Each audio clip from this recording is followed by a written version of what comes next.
Okay, so last class we pretty much went through Module 5. Um, Today we will kind of do a little review of Module 5, which will lead us into Module 6. So here, if we're looking at Canvas, so Module 6 reading was due today because we'll kind of jump into that. We'll have kind of the slides that we'll use today. We have the daily quiz from yesterday, which once again I'll update and give everyone credit for since we didn't have time. Like I kind of ran class a little bit long to make sure we got through Module 5. So I'm gonna end up giving everybody credit for that one. Technically, as long as you submit it, which needs to be turned in by the start of class tomorrow, we're always kind of giving 48 hours for those quizzes, and then the daily quiz from today due before class starts on Wednesday. Once again, 24 hours. So we'll kind of jump into this one here in a little bit here today. Okay. Other than that, I mentioned having that second Canvas discussion today. I still want to change some things in it based off of what our discussion is today. So I will I will have it posted later this afternoon, but I won't kind of walk through it until tomorrow, and I will have the due date set to be next Monday, right? So kind of things are moving a little bit kind of quicker here. It should be kind of similar to the last one. We're prompting AI, evaluating its response, comparing it to other students' responses. So I'll walk through the exact questions for that tomorrow before class starts. But once again, you'll likely see it posted um, later this afternoon before we start class tomorrow. Other than that, I don't think there's any other question or any other things I need to mention. Before class tomorrow, I will in the morning be posting up the next set of practice problems. So Module 6 will really take us a while. So today, tomorrow, and Thursday. So we won't have a ton, completed all of the material that those practice problems will cover. But you can kind of start looking at the first few, probably like the first 7 or 8 will be Module 5, and then kind of the remaining up to 20 questions will be kind of covering Module 6. Okay. Any other questions before we kind of jump into material here today? Okay. So instead of reviewing the daily quiz from yesterday, I'm actually going to jump right in to the daily quiz for today. So I'm going to pull open this kind of daily quiz, kind of get to the preview version. I believe we've got 10 minutes kind of set to go through this, and we'll walk through these questions together. Okay. So the first question, we're thinking about the long versus the short run. So we're going to really focus on the short run today. We're gonna see that when we have demand shifts, we get very similar responses from long run and short run prices. So kind of we'll get to this once we start covering module 6, but for right now, we can think about this as long run prices like we talked about yesterday. So if taxes decrease, what is going to happen to short run, or once again, we can think of this for right now as long run prices, and then what's going to happen to long run GDP? Okay. So here, if we're thinking about when taxes decrease, what we're going to see is we had this model where we were thinking about there's different levels of real GDP, and we're looking at kind of prices. So we said that regardless of the price, when we're using all of the resources in our economy, we have this kind of initial long run average supply curve. We've got our aggregate demand curve. Where those two intersect, that's going to be our initial equilibrium price and our equilibrium real GDP. If taxes decrease, so once again, we think about the demand curve or aggregate demand being consumer expenditures. That's the easiest way to think about it, but it's really any increase in expenditures in our economy. So if we saw taxes go down, and this could be not taxes on consumers, but this could be taxes on businesses. Well, if there's fewer taxes, they have more money left to invest into capital, or if it's consumer taxes, they have more money to spend on different products. So we should see an aggregate demand increase. Right? What does an increase look like? Well, these are going to always be shifts to the right. Right? So if our aggregate demand increases, okay, what's going to happen to equilibrium price levels?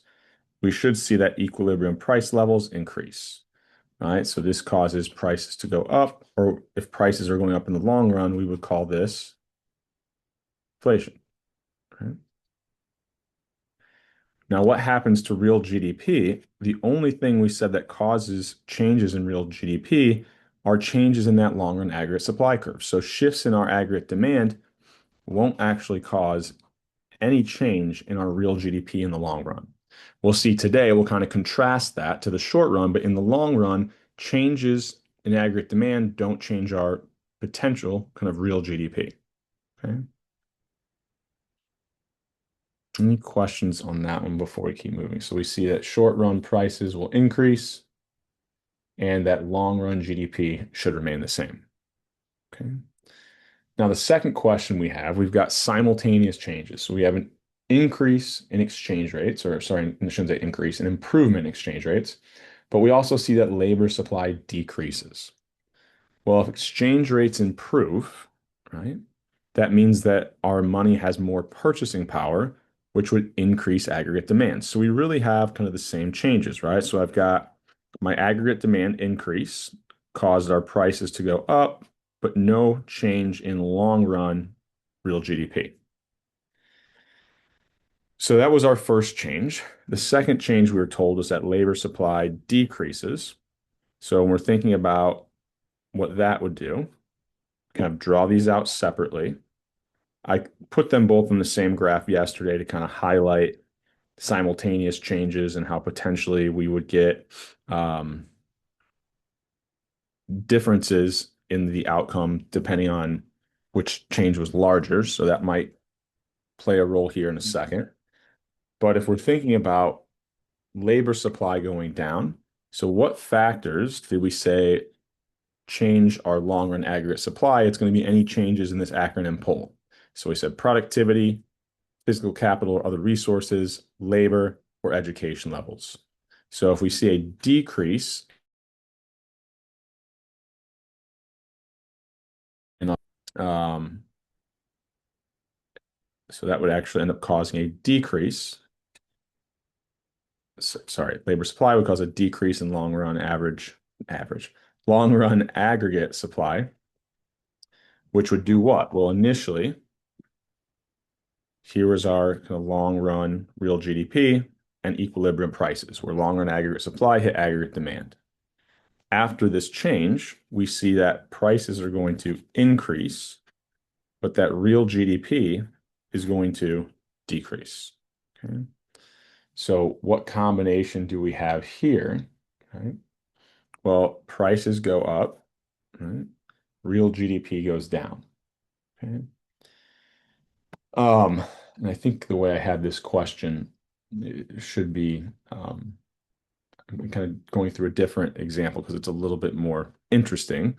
But ultimately, if we had these things happening at the same time, well, here, this decrease in the labor supply caused our prices to go up, but our real GDP to go down. So what would that total effect be? So the total effect on prices, they're both pushing prices up, but we said that because aggregate demand shifts cause no change in my potential real GDP, no change and a decrease, we would see the total effect is that they decrease. So in this one, if we talk about what change in long run real GDP will we see, we'll see a decrease in real GDP. And then in order for us to see long run equilibrium prices to increase, well, if they're both increasing prices, right, we should see that prices go up, but it doesn't matter, right, which of these kind of shift. It doesn't matter if we see the improvement in exchange rates are is greater than the decrease in labor supply or vice versa. Both of them are pushing prices up, so we know prices are going to increase. Okay.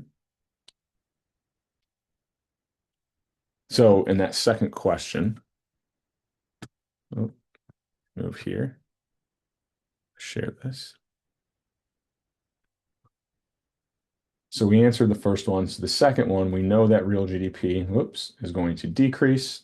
And then kind of the change in prices really, so instead of cannot determine here, this really should be doesn't matter.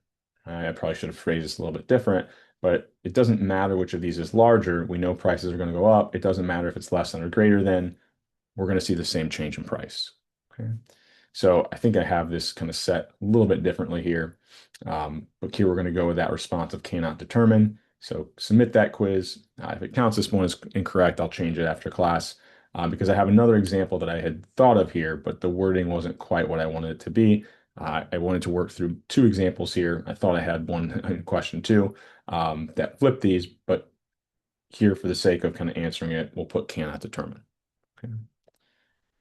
Now, to go through maybe what's a more difficult style of question, let's assume we have the same setup, but instead of asking you about what's going to happen to long run prices if we see labor supply decrease, let's do a labor supply increase.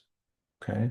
So if we did a labor supply, so just to be clear, because we still have this time remaining, make sure you're kind of getting this submitted. Once again, I'll go back, make sure I update this answer to be cannot determine.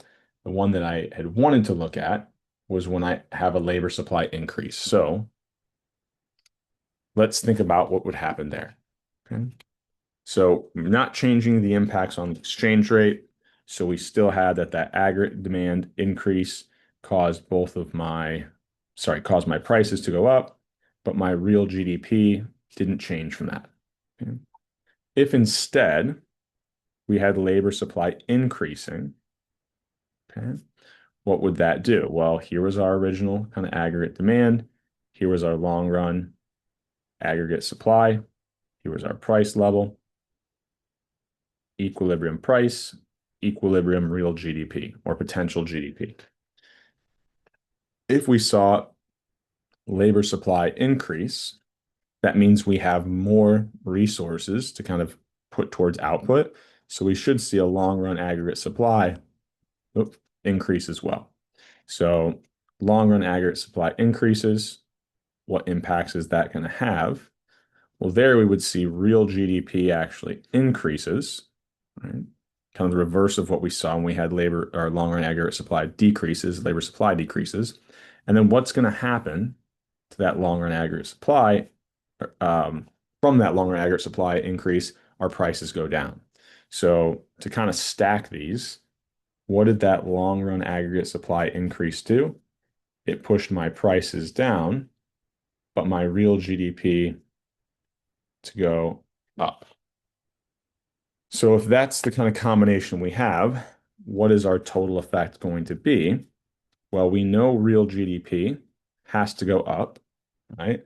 That long run aggregate supply shift kind of will dictate that because there's no changes from our aggregate demand increase. Increase rather, I can't determine since price goes up in both.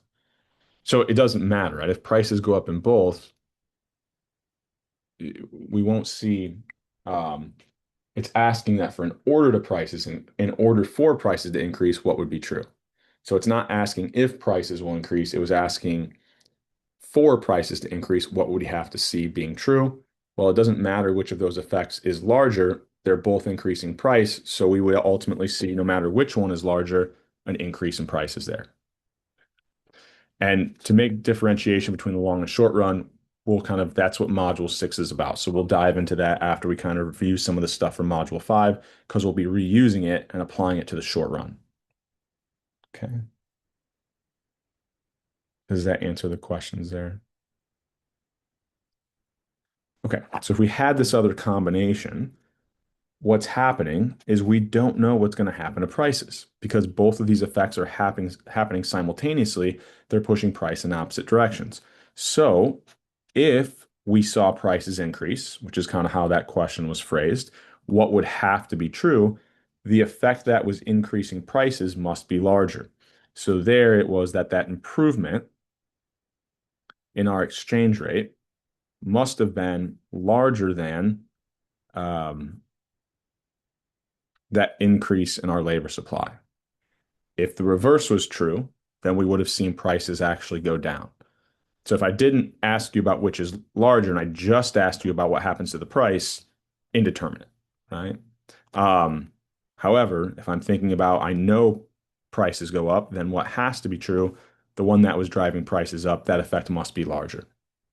And so how would we know this? I'd have to give you some additional information. So let's say instead of asking or telling you what happened to the price, let's say I told you that the percentage change that was caused from an improvement in exchange rates was greater than the percentage change that was caused from labor supply increases.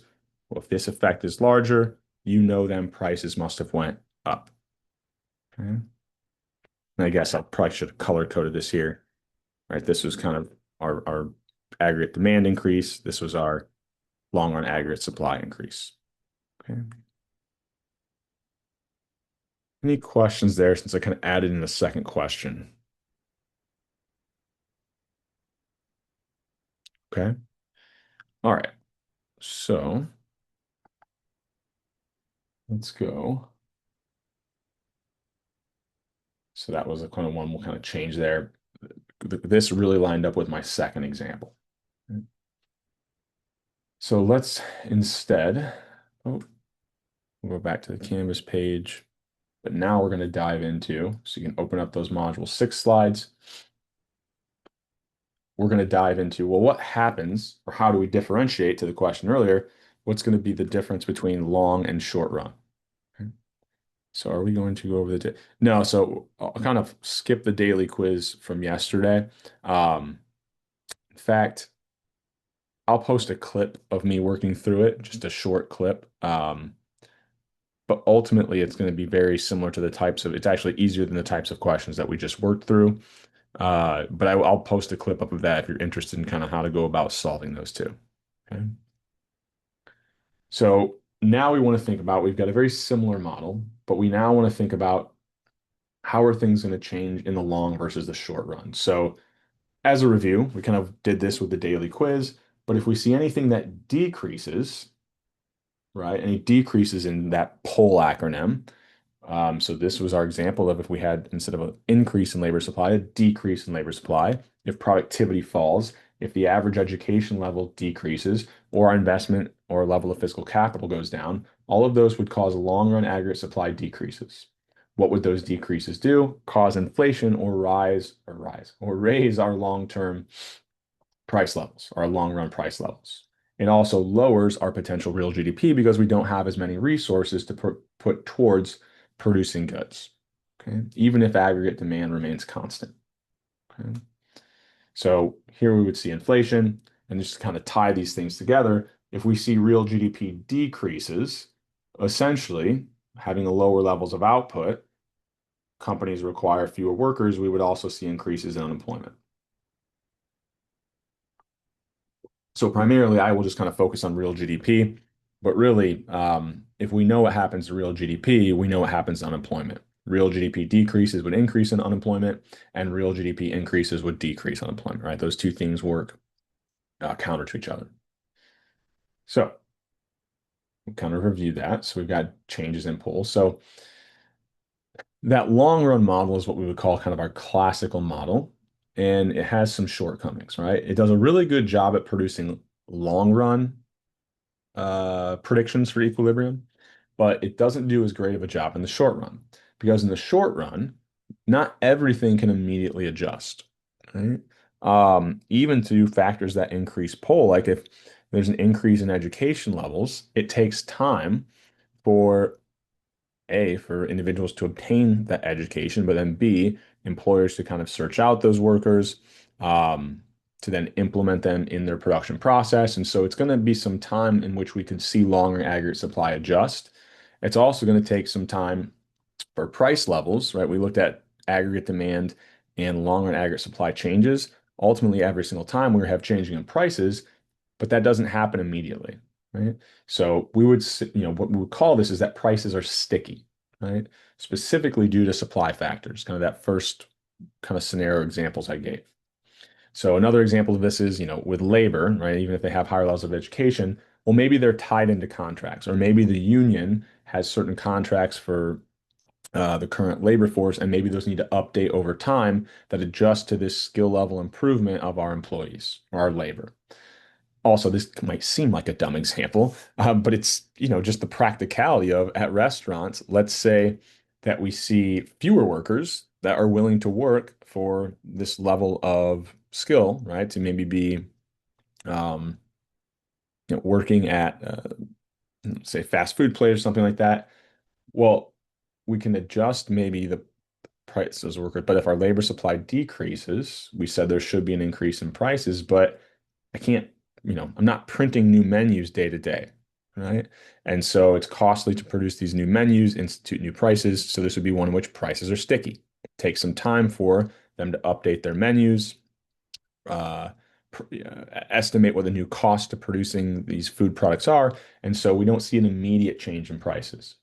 And then even if we wanted to, right, let's say productivity levels increase. In order to achieve those productivity levels, maybe we need larger facility sizes. Well, those don't get built overnight, right? In fact, I think of an example driving around Bloomington. There's a large plant. I think the company is Simtra. So where is this at? It's over on the west side, northwest side, and they're building a new production facility, but they've been building it for like the past 6 months and they're still not done, right? So they're trying to update their production facility and increase its size, but this is going to take time, right?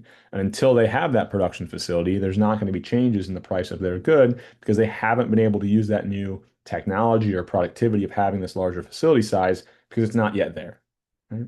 So all of these things we could think of prices aren't going to be able to adjust right away. And so the classical model, which assumes that, we see these increases and decreases in prices automatically, that's not going to really work for us. Okay. So a new model was kind of created, which we call the Keynesian model. So what the Keynesian model says is in the short run, like the shortest run possible, like within the next 24 hours, if something changes aggregate demand, companies or the economy can't adjust, like prices can't adjust. So immediately, like as soon as we see that aggregate demand decrease, well, prices can't adjust, right? So what's going to happen to our real GDP? Well, if prices don't adjust, we're going to actually see that real GDP goes down. And that kind of makes sense, right? If aggregate demand decreases and there's no adjustment in prices, we're not going to be able to produce as much as before. Or shouldn't say produce, people aren't going to be willing to consume as much as before. Right? This was things like changes in interest rates, taxes, etc., things that shifted our aggregate demand curve. On the flip side, if aggregate demand increases, well, if price levels are held constant, we'll see an increase in real GDP, but maybe as prices adjust, those changes wouldn't be as large. Right? In fact, we know that over time, if prices adjust, what did we say is true about real GDP in the long run? Well, we just worked through those examples. Aggregate demand, we said in both cases, like doesn't change real GDP. The only thing changing real GDP is long run aggregate supply. So as those prices adjust, these aggregate demand increases shouldn't impact real GDP. But in the short run, they will, right? Because prices have not been able to adjust. That keeps us at that same long run potential GDP. So we have this problem, right? These two models kind of are in conflict, right? We get different outcomes depending on cases. So I think of another one that kind of a good example of the classical model, because changes can happen so quickly. Like Uber can update their prices literally like minute to minute, right? Aggregate demand increases or decreases based off when, I don't know, work gets out, if there's different events, Uber can adjust their prices really, really quickly. Right?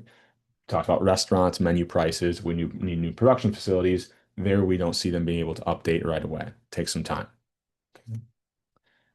So here's maybe kind of a comparing and contrasting.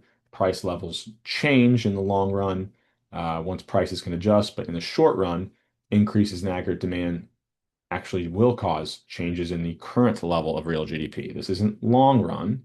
This would be short run GDP. So even if we see aggregate demand changes, in the long run, our real GDP doesn't change, but our price levels will. They'll adjust. In the short run, we will see that real GDP in the short run changes, but prices don't. They don't have time to adjust yet. Okay. Questions on this before I keep moving? Um, okay. In both of these, I just want to point out again to reiterate as we move through material today, what would, so these shifts are going to be what causes changes in price. But if the initial change is the price of the good or the overall price level in our economy, what's going to happen to my long run aggregate supply and my aggregate demand? We said that, excuse me, um, if the price changes, the initial thing that it doesn't shift our curves, it would just move us to different points on that same aggregate demand curve. So if we had increases in prices, no shift in aggregate demand, we're just moving to a different point on that aggregate demand curve. Okay. Now, in the short run, we said prices don't update. And so we're really just looking at one point. If prices change, we would still see, even if it's in the short run, we just move to different points on the aggregate demand curve, right? No shifts in that kind of setup. Okay.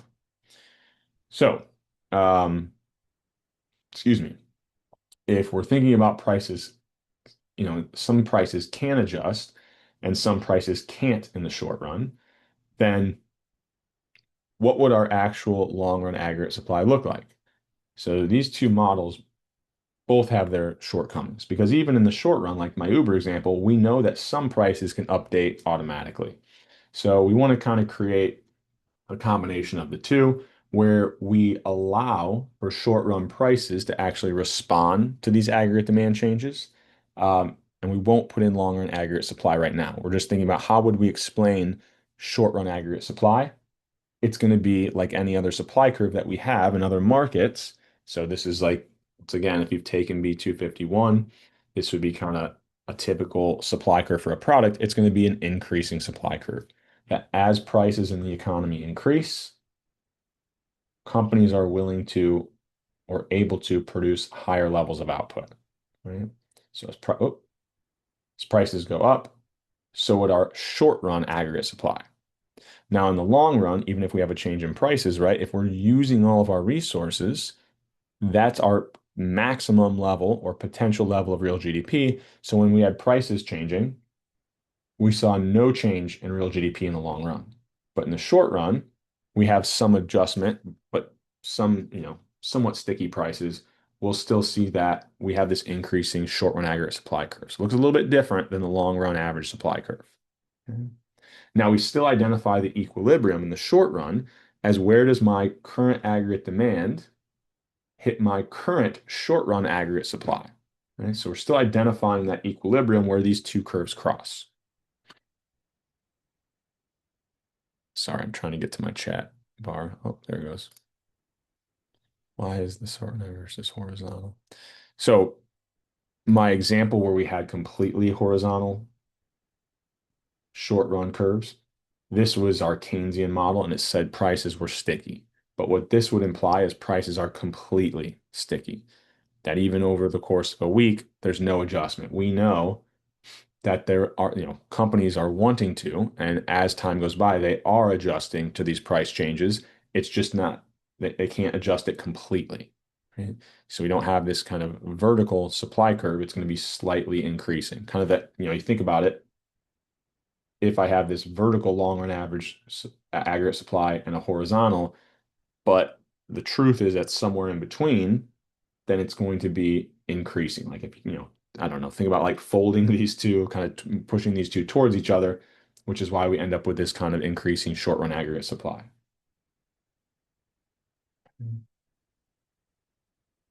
And then you can think about maybe why does it have a difference in its rate? Let's use my menu cost example. If prices go up, well, when prices are relatively low, changes in the price, the same percentage change, I want to update my menu, but it's costly, right? So even though I can make more money off higher prices, maybe that initial cost of reprinting the menus, reevaluating my products prices, I'm not as incentivized to try to change my level of output. But as those price levels increase further and further, well, they're more likely to be larger than the cost of printing out these new menus. Or once again, you could think about this building new facility sizes. And so as price levels go up, I'm more likely to kind of want to change or respond to those. And so I kind of get this increasing, it's increasing, but at an increasing rate. Okay.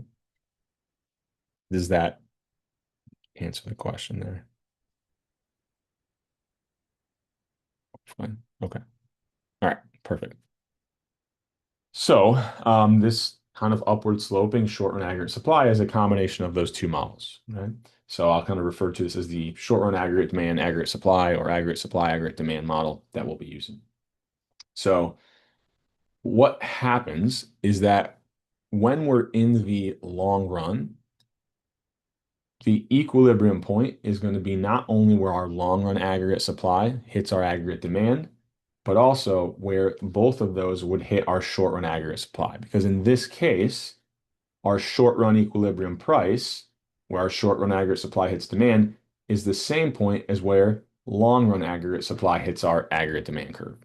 So when the equilibrium in the short and the long run are the same, we're in the long run, right? We've achieved this equilibrium price in the long run. It's the same as in the short run. So prices have no reason to adjust any further. All right. So, oh, my arrows, there we go.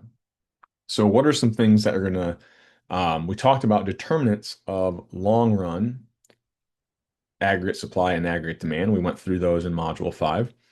There's also going to be some things that will change not only the long run aggregate supply, but at the same time change our short run aggregate supply.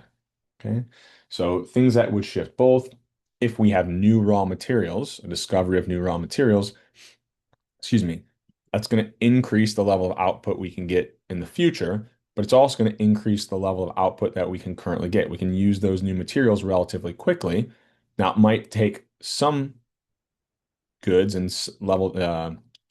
the production process of certain goods will be able to implement those new raw materials quicker than others. So we're going to see both a shift in the long run aggregate, but also the short run aggregate supply. So I think of the example of this. I think this is trying to look it up. It was like in the early 2000s. The number I found was 2004, but to be honest, I don't know exactly when it was on average implemented. But the discovery of graphene was a metal that was able to be used in, I say metal, the periodic table, I believe that's what it's classified as, that's used in electronic products. And so that would be an example of like a new raw material, right? We could see increase in competition. So increase in competition over time. We said that, this means that companies are working harder. If there's more competition, they have to make sure people want to buy their product versus the other companies. And so we would see an increase there in their overall levels of output. That would increase our long on aggregate supply, but also increase competition in the short run. They're going to respond to that as well. Okay, so it shifts both of them. Removal of trade barriers, right? So essentially, what is this doing? It's just allowing us to increase the products that we're sending abroad, and so this would change our overall potential level of GDP, but also in the short run, as soon as those trade barriers are removed, we would see production levels respond to that. Fewer business regulations really works in a very similar way, right? If we have fewer business regulations, that's going to cause long run changes, but also initial changes by companies. Increase in labor supply. Once again, this may not be an immediate, like not the short run change won't be exactly the same as the long run change, but that would increase both of them. And then an increase in labor supply, very similar. We talked about changes in education levels. They increase. That was one of the factors of pull. So we see an increase in longer aggregate supply, while at the same time, companies start to adjust to those higher skill or education levels, but prices are somewhat sticky, so it won't quite be the same shift as we see in longer aggregate supply. Okay.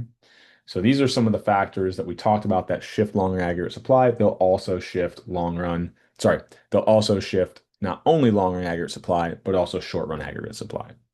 Okay. So we'll kind of want to use this list when we start working through examples. So what would this look like? Okay. I had this in the slides, but once again, I want to make sure we take time to really go through module 6 because I think it's a little bit more difficult. So what happens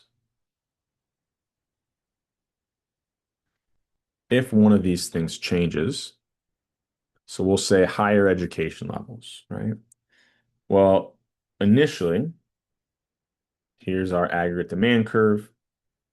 Here's our long run aggregate supply. And here's our upward sloping short run aggregate supply. If there's changes in education levels, this is one of the things that we said is going to shift our potential output in the long run, but also even in the short run, companies are going to respond to that and adjust prices as quickly as possible. They can't completely adjust because some prices are sticky. So what that's going to do is it's going to cause an increase in our long run aggregate supply, but also an increase in our short run aggregate supply. I'll try to draw these parallel here. So if we have a factor that changes both, what was our initial price level? So that was kind of our initial long run price, but also our initial short run price. Over time, if we see one of these shifts or these changes in the factors of pull, what's that going to do? Well, here was our initial real GDP. It's going to push prices down or cause deflation, and then we're going to see kind of increases in our real GDP. Okay. So something that's shifting both long run aggregate supply and short run aggregate supply actually has the same impacts as just those changes we were talking about in long run aggregate supply from before, right? Even if I take out the short run component of this, we see that that change in the long run aggregate supply is pushing prices down, but real GDP up. If there's something that simultaneously shifts both, we see those same effects. Okay. And then the reverse would be true as well. If instead we saw something that decreased both short and longer aggregate supply, we would get the exact opposite effects. Okay. Any questions on that before we keep moving here? And when I'm drawing these out to the question that was asked, in the long run, all of these three things will be equal. We're going to talk about here in a second what happens in the short run, but in the long run, these factors that shift long run aggregate supply and short run aggregate supply, we're going to end up in the long run at this equilibrium where all three of these things are the same.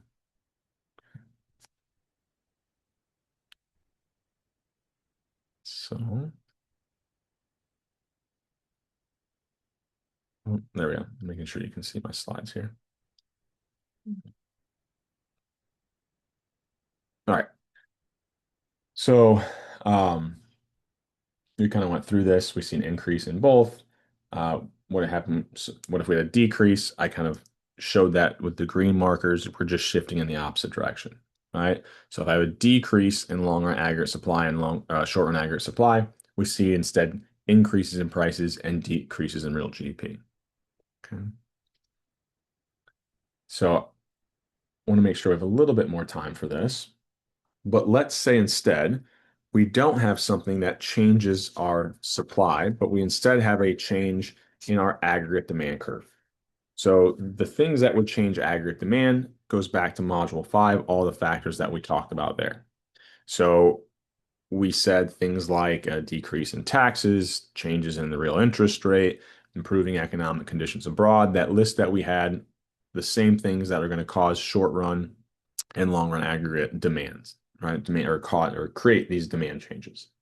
So what's that going to look like? Well, instead of a change in long run aggregate supply and short run aggregate supply, we're seeing a change in our aggregate demand curve. Okay. So this is going to have different impacts if we're looking at the short versus the long run. So in the short run, we're going to see where is this new point where short run aggregate supply hits my new aggregate demand curve, right? That's going to be at this point here. But because prices can't completely adjust, we're not going to get to that long run equilibrium. Now we'll talk later on, probably next class, about if this is the scenario, how does the economy react to this change in our short run price level such that we get back to or that we arrive at that long run outcome. So in this example, right, let's say I have an aggregate demand increase. What that would do, we know that in the long run, that shouldn't change. There are changes in pull, right?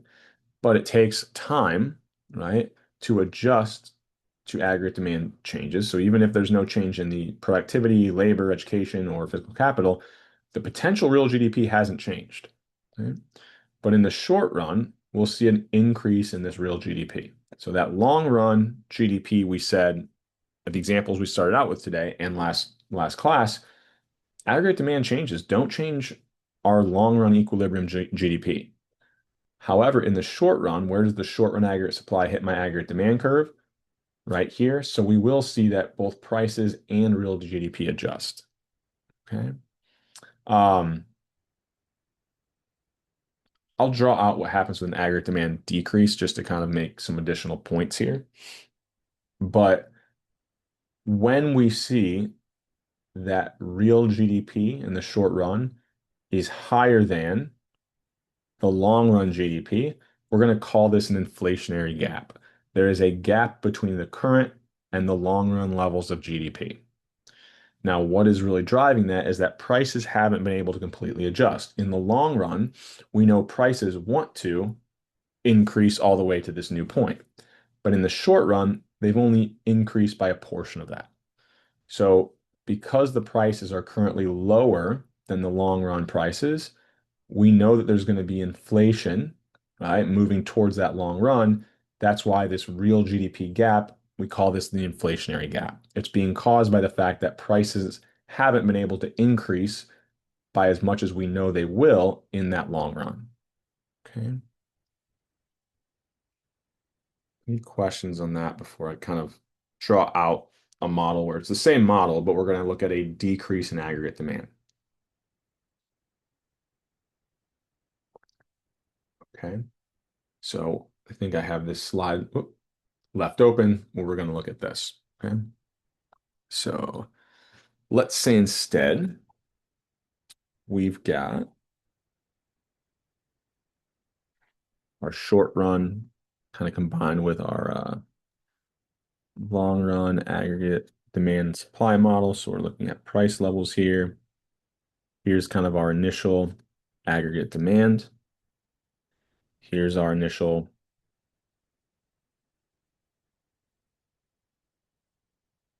let's say our economy is currently in equilibrium, right? So all of these three things are the same. Long run, short run aggregate supply are the same. Aggregate demand is the same as well. This is where we're going to combine this. So I'm not just going to give you shifts, right? I'm going to tell you there's something that changes. So from module 5, we know this type of a change would cause this type of a shift in aggregate demand or an aggregate supply. We would then apply this to our model. So let's say I've got an increase or higher real interest rates. Okay. So this is going to be one of the things that's in that Canvas discussion are thinking about the link between real GDP and interest rates, real interest rates. So if I have higher real interest rates, we said a lot of these changes, it's probably the easiest to think of this through consumers' lenses or the consumer lens. So if interest rates are higher, am I more or less likely to want to borrow money? Well, higher interest means I'm going to have to pay more back. So it's actually going to decrease the likelihood of borrowing. Or you can think of this as it's increasing the costs to borrowing. So even if I'm still choosing to borrow money, I'm paying a higher level. I don't have as much money left over to consume other products. So there we said we would see a aggregate demand decrease. So where was our initial price level? Where was our initial real GDP? kind of this was in our short and our long run. Okay. Well, if I see this aggregate demand decrease, in the long run, we know that the economy or prices should adjust that get us back to this same level of real GDP. So you think about this initially, this was kind of my real GDP in the long run, and it started out as the real GDP in the short run as well. When aggregate demand decreases, I'm using slightly different notation in the slides to hopefully make this just a different view to make a little more sense.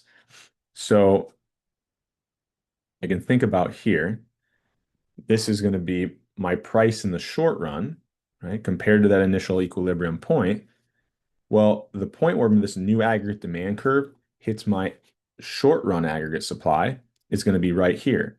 So you can think about this as my short run real GDP is going down, and my short run prices are also going down. Okay. So this aggregate demand decrease is going to push both my short run prices and my short run real GDP down. Okay. Now, what is this causing, right? Well, I'll kind of use a different color to highlight this different concept.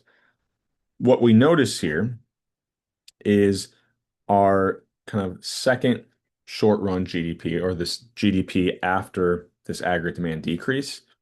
It's less than what we know the long run real GDP should be. So we have a gap, right? We have a gap in the short and the long run GDP values. How would we reference this? Well, what do we know should happen to prices in the long run? So I could think about here was my initial prices in the long run. We know that as the economy adjusts, we'll get back to this point where we have potential GDP being exactly the same. And we'll talk about what's adjusting next class period. I don't think we'll quite get there today. So we know that in the long run, right, what our new price level should be is way down here. Okay. So when this occurs, right, we have lower short run GDP than where we know the long run GDP will be. What we also see happen is that that price in the short run is actually greater than that price we know we will get to in the long run after this aggregate demand decrease. So this causes a gap in our real GDP in the short run. And because the price level isn't low as it should be in the long run, we know prices are going to go down even more in the future. We would call this a deflationary gap. Okay. Any questions on that idea before we keep moving here? So this is kind of how the questions you see will be structured. I'll give you an initial thing that should change, either aggregate demand or aggregate supply. So in the earlier example, we were thinking about just long and short run simultaneous aggregate supply increases or decreases. That's where I'd be giving you a change in one of those factors of pull, right? Productivity, other resources, labor, or education levels. What were the things we said that shift aggregate demand? I'm going to try to remember all of them from memory. So we had what? We had real interest rate changes. We had increases or decreases in expected future income or job security. We had changes in taxes. Uh, did I already say real interest rates? I don't think I did. We then talked about money supply. I said I'm not going to give you examples of that yet. We'll talk about that in future modules. And then we had an improvement in economic conditions abroad, and it's also improvements um, in exchange rates, right? Increasing the purchasing power of our individuals. Okay. Any questions there before we keep moving?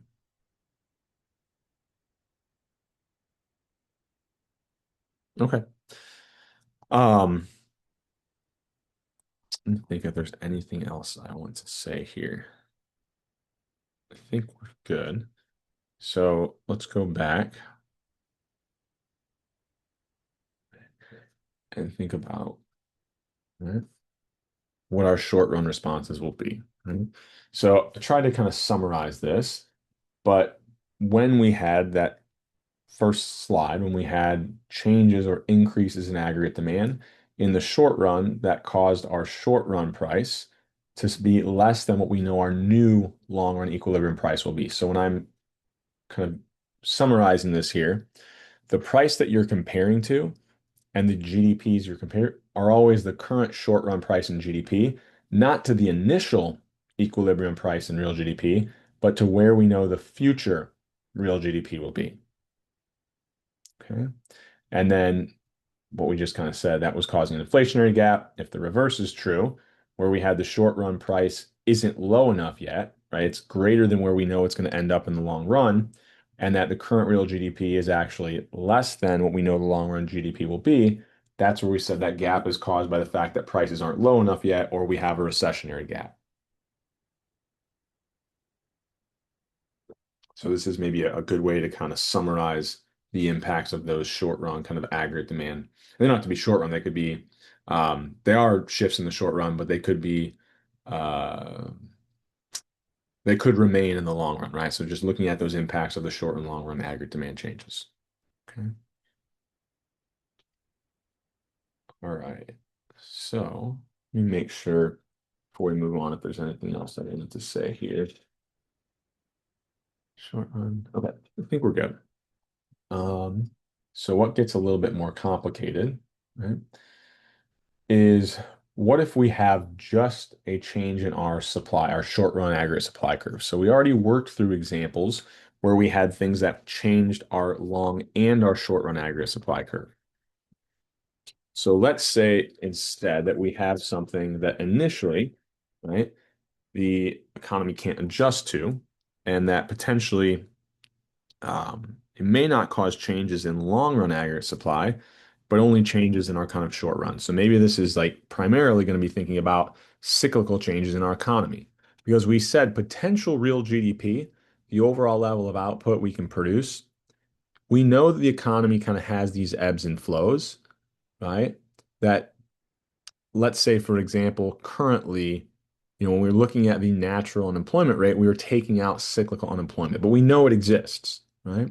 At any one point in time, there may be individuals who aren't being employed because economic conditions are currently a little bit, are not as great, but we know that over time, right, the average health of the economy is going to, we kind of have sometimes it's below that, sometimes it's above, excuse me, so that over time, if we were to remove that cyclical nature, we should arrive at a point where we are then again using all of our economic resources, using all of our labor supply. But at any, week to week, we may not, right? There may be workers kind of moving in and out because of the economic conditions. So we can see that there's shocks or changes to our short run aggregate supply that may not cause changes in our long run aggregate supply. Okay. So potentially what's this going to do? We'll kind of talk through the implications here, just where we're at in terms of time. Yeah, we're good. I've got this in the slides, but I think it always kind of helps to build this out a little bit piece by piece. The animation part of slides helps, but I also think there's some value in being able to reproduce these yourself. So getting some practice kind of drawing or writing these things out. So if we had, let's say we've got our aggregate demand, we've got long run aggregate supply. And let's say we start out, we're in this kind of current predicted long run equilibrium. Here would be our kind of real GDP in the long run. It's our current real GDP in the short run. And here's kind of our short run prices, which end up being our kind of long run prices when we're in this kind of long run equilibrium. If we then see in the short run something change, sorry, I missed a question too. A couple questions. I need to turn this off so I see the alerts. So does recessionary and deflationary gap mean the same thing? Yeah, two different words for the same thing, right? Recessionary or deflationary gap. They mean the same thing. It's more likely, if I misspoke earlier, I probably called it recessionary gap. Deflationary gaps, we tend to think of inflationary and deflationary gaps are caused by aggregate demand changes. Um, Recessionary gaps, we would probably use that term more like more appropriately, I should say, if we're thinking about changes to the supply curve that we're about to look at. Okay. So they really mean the same thing in terms of like those summaries that I had. In fact, we'll see something here in just a second. And then is this something you would recommend memorizing? I mean, these inflate, you can memorize these, right? Like aggregate demand change does this, and the causes, and inflationary gap or deflation or recessionary gap. But if you want to, you can always draw these models out and kind of lead you to these same conclusions, which is why I think there is value in drawing them out because it's difficult to memorize everything, especially once we start to combine these things into simultaneous changes. So you can imagine last module we started to look at, okay, there's changes in aggregate demand and long run aggregate supply, but there's also these simultaneous changes. Depends on the size of the change for certain things to increase or decrease. We're going to have a similar thing with short run aggregate supply. And so there it gets much, if you're doing like a decision tree type thing, all the possible outcomes, there's just more that you would have to memorize. Hopefully that answers that question. And let me exit this chat so I can see the alert when things actually pop up. So here's our starting point. Let's say we had something that causes a shock or a decrease to our long run aggregate supply. Okay. If we see a shock to I said long run aggregate supply. We see something that shocks our short run aggregate supply. Well, if it's a decrease, we said a decrease in either aggregate demand or aggregate supply is a shift to the left. We want to kind of solidify this. All these things we're talking about, decreases our shifts to the left, increases our shifts to the right. We want those two terms in terms of our graphs to be one and the same. Right? So we see a decrease in our short run aggregate supply, something that changes our level of potential or maximum output in the long run. So what's going to happen? Kind of draw this pretty dramatic here. So we see this decrease in our short run aggregate supply. In the short run, what's that going to do to prices? Well, it's going to push our short run prices up. And I know I'm writing this small, so this was supposed to be long run. And it's also going to cause our current short run real GDP to go down. Okay. So this decrease in our short run aggregate supply is going to cause short run prices to go up, but our real short run GDP to go down. Okay. Now, this is where, if we're thinking about like inflationary gaps, right? Do we have an inflationary or a recessionary gap? Well, here's one way you can, we'll work through, exactly why. But if I see that there's like a negative shock, that's going to cause real GDP to be lower. That was what we kind of said as a deflation or recessionary gap. So the reason why, if we think through this, what's happening? Our new kind of short run GDP is less than where we know that real GDP is going to get to in the long run, right? That was the scenario we had when we had aggregate demand decreases as well, right? And maybe kind of more in line with that, thinking about that deflationary or recessionary gap. Well, what's true currently about my short run price? It's actually too high, right? Compared to that long run price, right? Long run prices, even if we have the shift in the short run aggregate supply, over time, the economy will adjust. If these are things that only impact things in the short run, they don't like it, they're cyclical, they don't change any of our factors of production. So our long run or our maximum potential GDP hasn't changed. Well, then our price is too high, right? Which means we know that in the future, prices are going to return to long run levels or decrease. So if we know prices are eventually going to decrease from the current level, that was kind of like our idea of a deflationary gap, or kind of a synonymous term. In this case, there was a negative shock, a negative cyclical shock to our short run supply. So we were in like a recession, right? So deflationary, recessionary gaps are really two synonymous terms.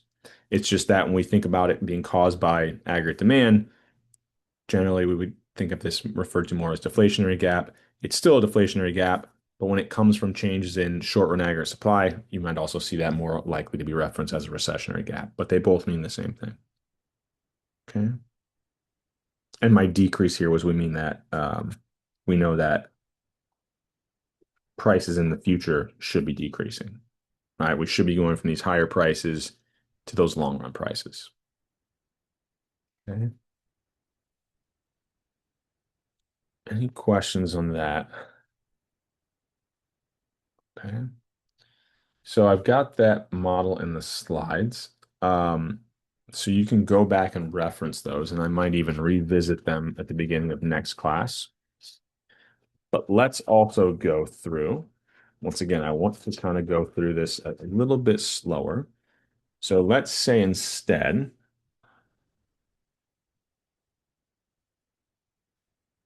we think about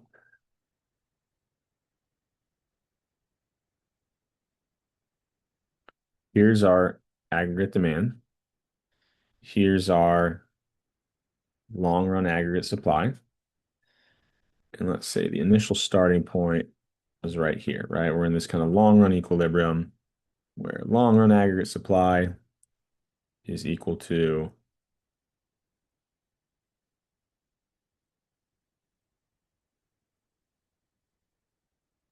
short run aggregate supply is equal to aggregate demand. So our price levels in the short and long run will be the same.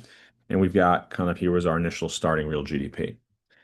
If instead we have this cyclical nature to our economy, so there's ebbs and flows, what if we see a like positive shock in the short run, right? So we're experiencing good times as opposed to bad times where we have this, decrease in our short run aggregate supply. Another way of thinking about this as well, just to hit on this concept, a negative shock, right? Decrease in aggregate supply can also be thought of. I'll put this on a separate graph real quick. If I was just thinking about short run aggregate supply, decreases in short run aggregate supply, another way to think about this is to get the same level of output, right? It is actually now more costly, right? So if it's more costly, or we think about things like input prices in the short run are increasing, well, then to get the same level of output is now more costly. So that's causing kind of this decrease in our short run aggregate supply. So yes, we will give you things that would then shift the short run aggregate supply, but you can think of changes in that short run aggregate supply. They're kind of synonymous with changes in things that which in the short run change prices. Decreases in the aggregate short run aggregate supply would be things that increase the price of, and I shouldn't say the price that you're selling the good for, the price of production, okay? How much it costs to produce these things. So we could then also think about a positive shock means that in order to get the same level of output, we actually need fewer resources, or the kind of cost of producing the same level of output is going down, right? Where this is where it gets kind of weird, because if the costs to producing something are going down, we actually see that that's increasing, right?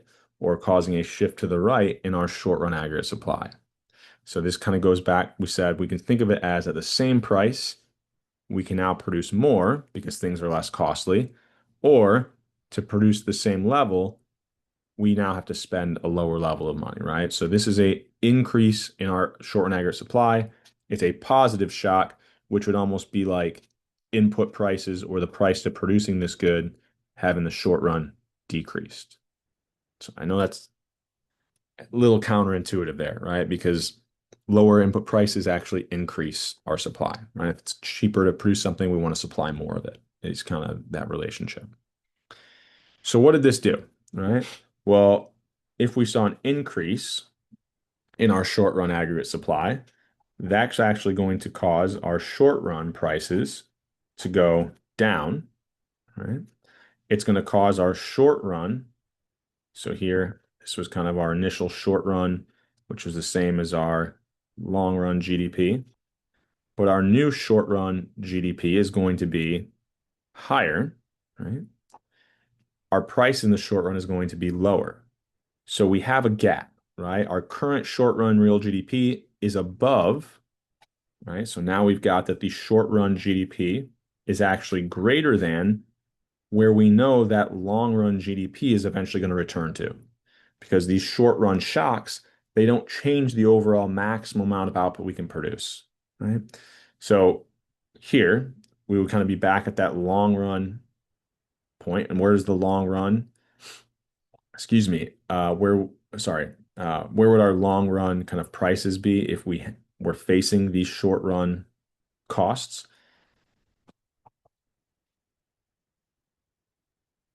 In the long run, we know prices should be, um, sorry, in the long run, we know that we will return to kind of this equilibrium point.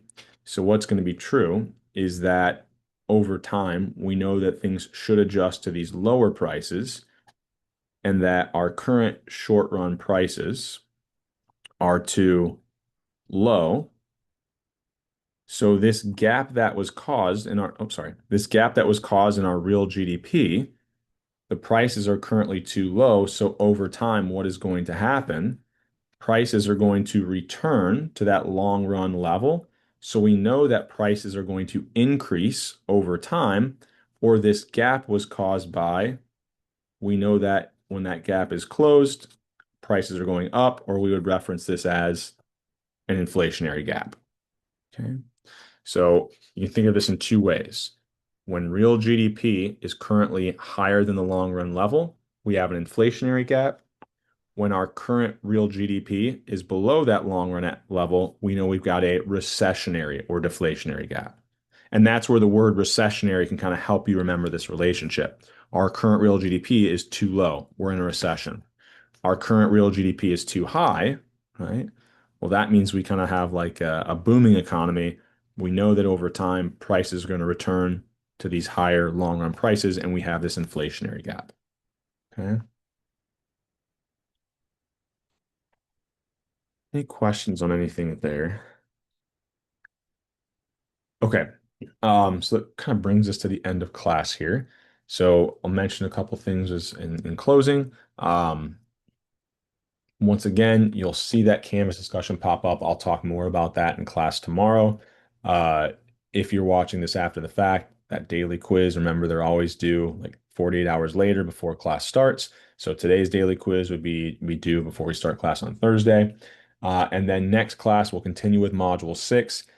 We're going to start combining both short run aggregate supply changes um, with aggregate demand changes. So it's going to get tricky, and we're going to have to go back to thinking about what size is relatively larger or smaller in terms of what the short run impact would be.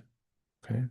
Uh, and then we'll also talk about when we have these inflationary or deflationary gaps, what is the response by the economy? What gets us kind of back to that long run outcome? Okay. So I'm going to end the recording here. If you have any other questions, once I hit stop here,